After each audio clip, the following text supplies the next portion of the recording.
Magandang araw po sa ating lahat. At saan man sulok kayo ng Pinas naroroon, pagpapala po sa mga ating makatang tambay po, muling nagpupugay ng puhunan ay logic lang ng buhay. Subscribe po kung hindi ka pa nakakapag-subscribe. Isang like naman para ika nga ay dumaloy naman ng ekonomiya sa munti nating himpilan. Makatang tambay po. Pag-uusapan natin itong isang napakalakas na dug attack ng Malacanang laban sa mga Duterte. Siyempre wala nang iba ito kundi isang maganda, mahusay, matalino at isang abogada, si Tita Claire. Si Tita Claire na clear pero bakit malabo? Yan yung ating sinasabi sa atakdog na ito ng Malacanang laban sa Duterte. Dahil mapapansin mo, mapanood mo sa bawat mga tanong ng press na kanyang tinutugunan. Pag yung tungkol sa gawain ng Malacanang o yung mga dapat ay mga ginagampanan nito. Isang halimbawa, katulad na lang kung yung agriculture, alam naman natin na talagang may problema rito at ito yung itinatanong ng press sa kanya. Pero ang mga isinasagot niya rito ay parati lamang na sabi niya wala pa po tayong malinaw na knowledge tungkol dyan. At hayaan ninyo, basta't makarating sa akin at meron ng mga katiyakan ng mga sagot ang Malacanang para dyan, unang-unang ipapaabot ko kaagad dyan sa inyo.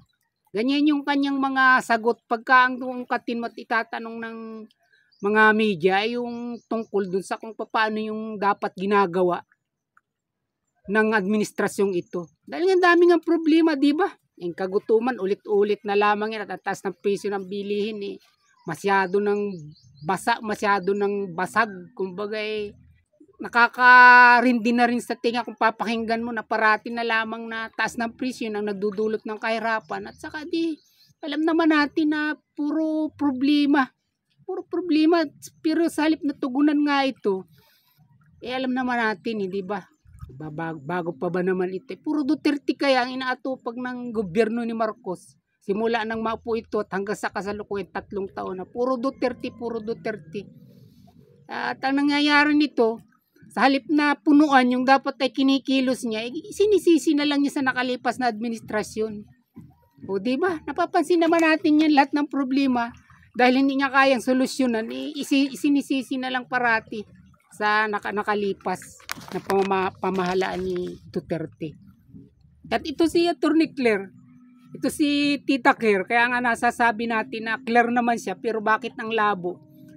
Tingnan mo, pag ang tinanong mo ng mga press ay, unang media ay tungkol sa Duterte, napakatalas niya, napakatalim niya, talagang yung kanyang talino at lawak ng dunong, karunungan, kitang-kita mo na kung paano siya katalas tumalakay para maging katanggap-tanggap, totoo man o hindi, yung mga paratang, yung mga naratibo niya na dati pa, marahil, siyempre, kaya nga ito atakdog, nakaplano na sa kanya, at yun yung talagang ibinabayaran sa kanya. Tirahin mo lang yung Duterte at boundary ka na.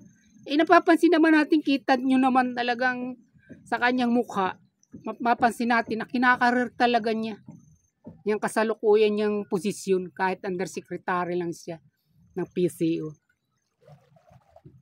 At yan yung sinasabi natin kay Tita Claire na hindi talaga siya yung legit na nagpaparating kung ano man yung gustong iparating ng gobyerno ni President Marcos sa taong bayan.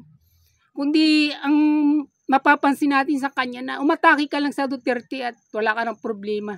Wala ka ng ibang dapat na sasagutin. Maraming bisis natin itong napapatunay at napapanood.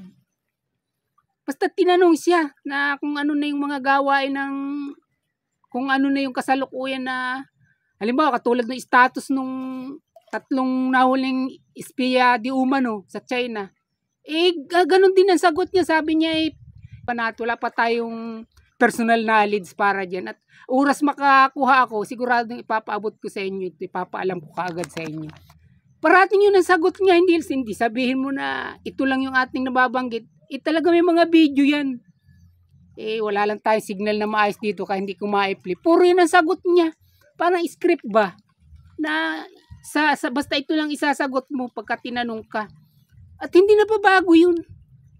Pero oras tanungin mo naman tungkol sa Duterte. Tungkol sa sinasabi ni Senator Bato na posibleng i-press yung mga ari-arian ni Pangulong Bongbong Marcos dahil nga sa sanksyon na ginagawad nito o ginawa nito sa ICC. Kasi nga yung mga bawat kasabwat nito o yung tumutulong sa ICC kasama rin sa paparusahan. Pero anong sabi nito ni Tita Claire? Hindi naman daw tayo rin kasama dahil hindi naman tayo alay ng ICC dahil nga tayo kumalas na. Ito yung kanya sinasabi rito. Nang ibig sabihin, pagkang tungkol dun sa mga usapin na may kinalaman sa Duterte, meron siya agad paliwanag, meron ka agad siyang palusot. Palusot na hindi naman katanggap-tanggap. Bakit natin nasasabi na hindi naman karapat dapat yung ganitong mga pangangatwiran niya? Alam na alam pala niya. Alam na alam pala niya na wala nang hindi na tayo membro ng ICC. Wala na silang jurisdiction sa atin. Ba't pinahuli nila si Pangulong Duterte? Ang ibig sabihin, pag yung Duterte lamang ang parurusahan ng ICC, kasama pa nila tayo. Pero kung ang parurusahan ng ICC ay si Marcos, hindi na tayo kasama dahil hindi na tayo nila membro. Iyon yung sinasabi ko na Claire siya, ang pangalan niya, pero napakalabo niya. Yan si Tita Claire, mga kabayan ko.